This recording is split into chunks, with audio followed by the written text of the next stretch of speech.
जब तक तुम मेरे साथ हो मुझे मारने वाला पैदा नहीं हुआ मामा। और मैंने बहुत जगह बोला है कि वो 1 साल बड़ा तकलीफदायक बीता मेरे लिए। Why? तो हर एक ने पूछा ना वो कट्टप्पा ने बाहुबली को क्यों मुझे तो पता है। Okay, I'm आकृति, this is Super Hits 93.5 Red FM। मैं हूँ आकृति आपके साथ और इस समय मेरे साथ एक्टिंग की दुनिया के बाहुबली तो ये है ही, आवाज की दुनिया के भी ये बाहुबली है। So it's a very emotional moment also for all of us because हम भी बेचारे आरजेस, यही तो है आवाज की दुनिया। और ये इनका एक तरफा राज है, एक तरफ जब बाहुबली बोल दिया तो बोल दिया। And he is none other than the very loved, the very popular, जिनकी आवाज सुन के मजानी लाइफ हो जाता है, one and only Sharad Kelkar with us in Red FM studios. Thank you Aakriti, thank you so much. Plan किया था कि मैं कहूंगी आवाज की दुनिया की Sharad Kelkar in Red FM studios. मैंने कहा रहने दो, कोई बात नहीं है। So how's the Josh? How's the mood? How's the day been for you so far? Day is little bit gloomy है और I think आधे से ज्यादा मुंबई में लोग अंडर द वेदर है। सबकी थोड़ी हालत खराब है, मेरी भी थोड़ी सी ज्यादा खराब थी, बट अभी ठीक है। ऑल वेल यार, जब तक आपका मन चंगा तो फिर क्या कटौती में गंगा। मतलब We are talking about your show, The Legends of Hanuman। जी। रावण के लिए आपने वॉइसिंग की है यहाँ पे और पहले भी नरेशन किया है for the previous seasons also. हाँ, पहले भी नरेशन भी किया है। मतलब Ravan is narrating basically the whole story line, तो नरेशन भी है प्लस वो रावण का कैरेक्टर भी है। So I really want to know, मतलब मेरा बहुत मन था, मैंने जब भी सोचा था कि आपसे कभी भी बात होगी तो मैं ये समझूंगी कि एक voice acting is a different world all together. तो जब आप किसी कैरेक्टर को करते हैं या फिर फॉर दैट मैटर आपने रावण के लिए किया है, सो कितना रिसर्च, कितना वर्क, मतलब क्या बिल्कुल समा जाने वाला सिचुएशन होता है? Obviously because first of all research का जिम्मा तो जो हमारे राइटर्स हैं शरद वेदराजन और जीवन, उन्होंने बहुत सारा किया हुआ है। आई थिंक उनसे तो कम ही नॉलेज होगा मुझे। क्या होता है ना, specially in legends of Hanuman, normal आपने आज से पहले देखा होगा कि पहले एनिमेशन होता है, उसके ऊपर फिर डब किया जाता है पूरा, जो नॉर्मल एक तरीका है। इस शो में अलग है, इसमें पहले वॉइस डब हुई है, वॉइस एक्ट हुई है और उसके बाद फिर उसके बाद एनिमेशन है। आपको पूरा किरदार अपने हिसाब से ही डिजाइन करना पड़ता है, ना सिर्फ उसकी आवाज बल्कि उसकी फिजिकलिटी कैसी होनी चाहिए, तो वो थ्रो जो वॉइस का है या जो डीपनेस वॉइस की है या जो एक्सप्रेशन है वो उस कल्पना के हिसाब से करना पड़ता है। तो थोड़ा सा एक नॉच मुश्किल काम है, बट बहुत मजा भी आता है बिकॉज फिर आपके पास लिबर्टी होती है कि आप उसको कैसे क्रिएट करना चाहते हो, आप उसको क्या रूप देना चाहते हो। You dub for that without any animation और एनी विजुअल।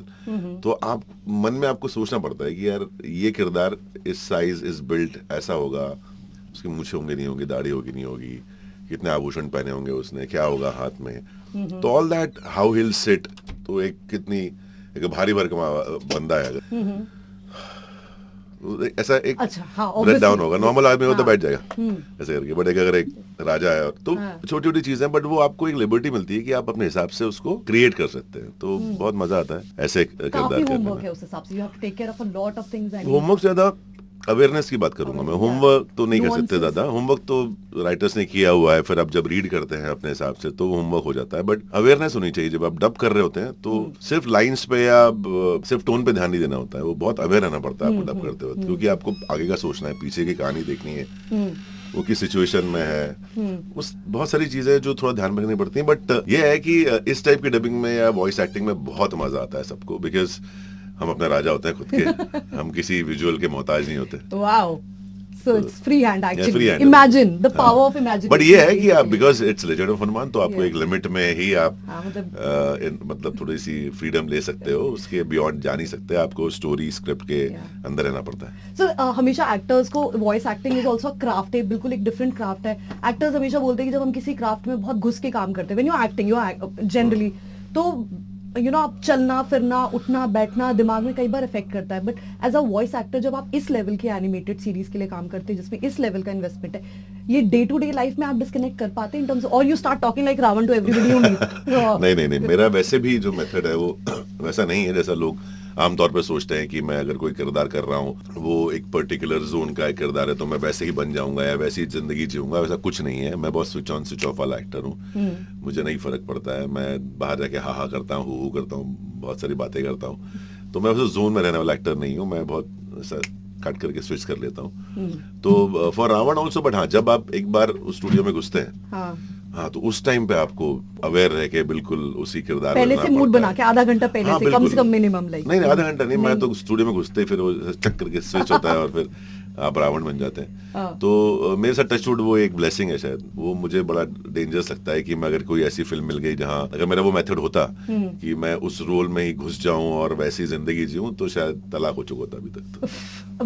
ऑब्वियसली तलाक आसपास कोई घूमता भी नहीं। शायद क्या आपको बचपन से आपकी आवाज के लिए बिल्कुल भी नहीं, मेरी आवाज तो किसी ने सुनी नहीं होगी बचपन में, बिकॉज मैं हकलाता था। व्हाट? तो मुझे चुप करा दिया जाता था बहुत बार कि तो चुप रहे, 2 दिन बाद बोलेगा तू तो। Are you serious? 2 हाँ, दिन? तो किसी ने ध्यान नहीं दिया वो तो। और ये कब तक था, मतलब till बहुत टाइम अभी तक था यार, मतलब मैं जब इंडस्ट्री में आया तब अभी भी है, मतलब ऐसा नहीं है कि मैंने हकलाना बंद नहीं किया है। हाँ। कुछ सिचुएशंस होती हैं जहाँ हकलाना, जब आपकी ब्रीदिंग एबनॉर्मल हो जाती है, जैसे हाँ। बीवी ने डांट दिया या हाँ। चोरी पकड़ी गई टाइप से, तो फिर आप हकलाते हैं।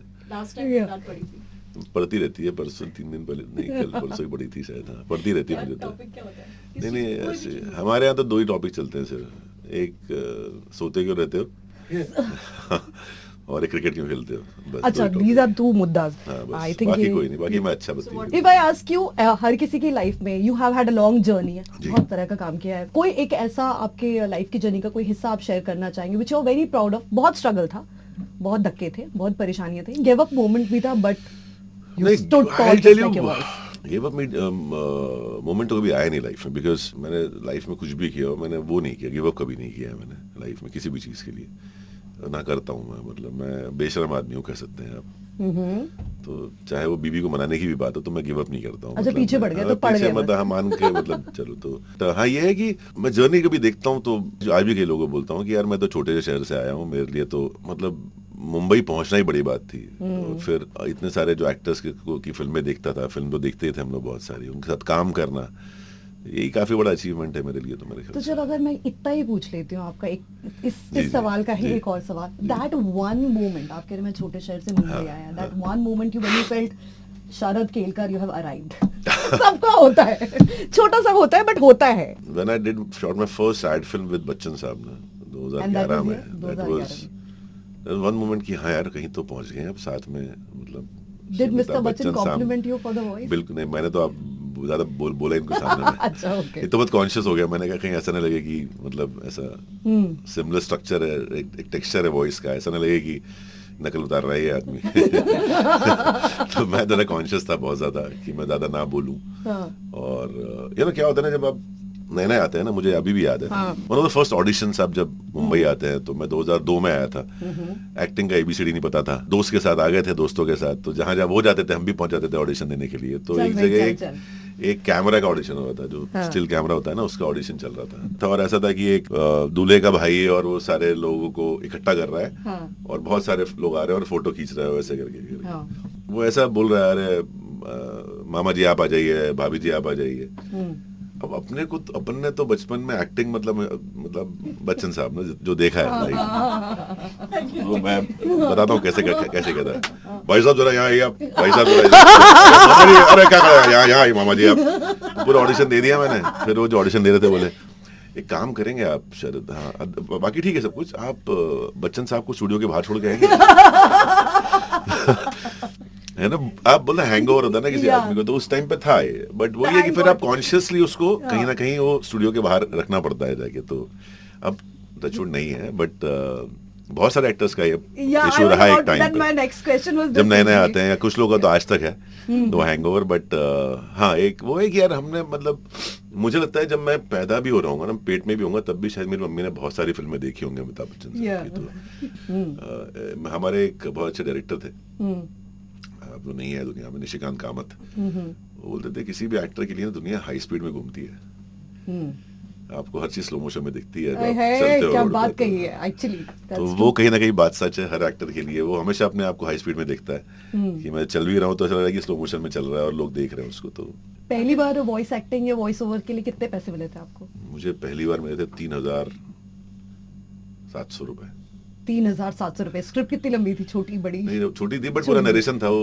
Were you delighted about 3,700 rupees? नहीं तो मेरा पर डे उससे कई गुना ज्यादा था। अच्छा, ओके। बट ये था कि मैंने तो सिर्फ सीखने के लिए किया था। मैं तो तब उस टाइम मैंने कुछ 4-5 साल सिर्फ मैं वॉइस एक्टिंग या डबिंग जिसे कह सकते हैं आप, जब वो सीखने के लिए मैंने ये सब शुरू किया था। किस्मत अच्छी थी कि बाहुबली आ गई और फिर थोड़ी दुनिया चेंज हो गई। So your top 3 people artists जिनकी डबिंग आपको लाइक 10 on 10 लगती है? डबिंग मुझे जिनकी अच्छी लगती है 10 on ऑब्वियसली बचपन से देखना मुझे एक ऑब्वियसली बच्चन साहब का नाम तो हम ले नहीं ले, मतलब बराबर है, तो उनके अलावा बताता हूँ वो नंबर 1 पे ही आते हैं। आई थिंक नाना पाटेकर जो उन्होंने मोगली में आई थिंक जंगल बुक में जो किया था वो बहुत बढ़िया था। निनाद कामत है जो बहुत अच्छा dub Yeah, he does very well. वो Yeah, बहुत right, बढ़िया डब right. करते हैं। आशीष विद्यार्थी हैं, Yes, बहुत he अच्छा डब does करते हैं well. वो भी। बाकी लोग डब करते नहीं किसी के लिए, तो प्रॉब्लम ये है। और कई बार ऐसे एक्टर्स को डबिंग मिल जाती है जिन्हें डबिंग करना आता ही नहीं है, वो भी एक परेशानी है लाइफ में। हाँ, सिर्फ नाम होता है तो चलो करवा ले, बट ये नहीं देखते कि सूट कर रहा है कि नहीं कर रहा है। बट ये मार्केटिंग का खेल है, दुनिया आपको बताएगी। Yeah, जो बिकना है वो बिकना है। नहीं बिकता नहीं है वैसे, एक्चुअली आपको लगता है ये परसेप्शन है, ये बहुत बड़ा, ये जो कि मैंने भी एमबीए किया है तो मुझे पता है ये सब परसेप्शन क्रिएट करने वाली चीज है। Marketing, so you got it. इसलिए बता रहा हूँ कि वो कन्वर्जन 0 होता है उसका। ये सिर्फ ऊपर वाले को दिखाने के लिए अच्छा होता है कि ओ वी गॉट हिम और we got her for the dubbing, but वो उससे होता कुछ नहीं है। Baahubali, what is it for you? It's a big milestone in my career because Do you want to share something about that? यार I didn't imagine first of all, जब मैं voice test देने गया था ना, मेरा मोटिव सिर्फ एक था। वो बड़ा कोइंसिडेंशियल है, वो ऐसा है कि मैं तेलुगु फिल्म कर रहा था। राजामौली सर ने डब पिक्चर कर ली थी किसी के साथ, वो मेरा दोस्त ही है, बहुत अच्छा डब करते हैं। And he was not happy, और उनको कुछ अलग चाहिए था, मे बी अलग टोन चाहिए था, या वो बॉडी चाहिए थी प्रभास के लिए, शायद वो वॉइस में बॉडी नहीं थी उतनी अच्छी। सो ही वाज हैदराबाद में, वो हैदराबाद से ही है, तो पूछ रहे होंगे तो किसी ने ये बताया कि हमारी पिक्चर में एक विलन है और एक्टर है, उसकी आवाज बहुत अच्छी है। So they approached me and I said कि okay fine, कौन सी पिक्चर है? तो बोले बाहुबली। मैंने किसने बनाई है? बोले राजामौली सर। को सडनली ऐसे मगधीरा और मक्खी के विजुअल्स आ गए, चक चक चक। मैंने तो कमाल फिल्में बनाते हैं यार, ये तो यार तो तोड़ू डायरेक्टर है, तो मिल लेते हैं शायद। अपना अभी तेलुगु में एंटर किया तो शायद ये भी कोई फिल्म में चांस देते, मिल तो लेते हैं अपन। तो मैं चला गया वॉइसेस देने के लिए, तो मैंने कहा यार सर हैं क्या मुंबई में? तो बोले है ना वो राजकमल स्टूडियो। मैंने कहा टेप लेके मैं जाऊँ क्या? बोला बोले हाँ, मैं उनको बोल देता हूँ कि आप ही आ रहे हो तो आपको देख भी लेंगे, he wants to see first. तो मैं चला गया, फिर मिले मुझसे, टेप लिया, फिर आके शाम को फोन किया कि हाँ यू आर इन।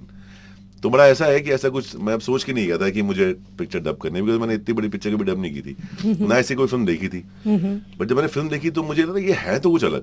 क्या होता है जब आपके पास फिल्म आती है ना, तो उसमें सीजी नहीं होता है, उसमें आधा ग्रीन स्क्रीन होता है, उसमें बहुत सारी चीजें, स्पेशली पैकेज मतलब बहुत आधी बैकग्राउंड स्कोर नहीं होता, आधी फिल्म होती है।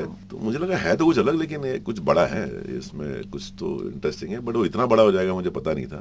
बट सेकंड पार्ट में मुझे पता था कि, और मैंने बहुत जगह बोला कि वो 1 साल बड़ा तकलीफदायक भी था मेरे लिए। तो हर एक ने पूछा ना वो कट्टापन है बाहुबली को, मुझे तो नहीं, किसी को नहीं बताता। नहीं, आज भी मैं किसी को, कोई भी चीज ऐसी है जो रखनी है ना सस्पेंस में, मतलब वो कहीं बाहर लीक नहीं होगी। जैसे आपने एक फिल्म देखी होगी मेरी लक्ष्मी, किसी को नहीं पता था कि लक्ष्मी में मैं हूँ। Till the release nobody knew ना दैट आई एम लक्ष्मी। अच्छा, एक बार बाहुबली ये तो मतलब इम्पोर्टेंट है। अच्छा, ये let's give it up for Sharad Kelkar. जब तक तुम मेरे साथ हो मुझे मारने वाला पैदा नहीं हुआ मामा। वो अभी इसको बढ़ा देना इसके लेवल तो अच्छा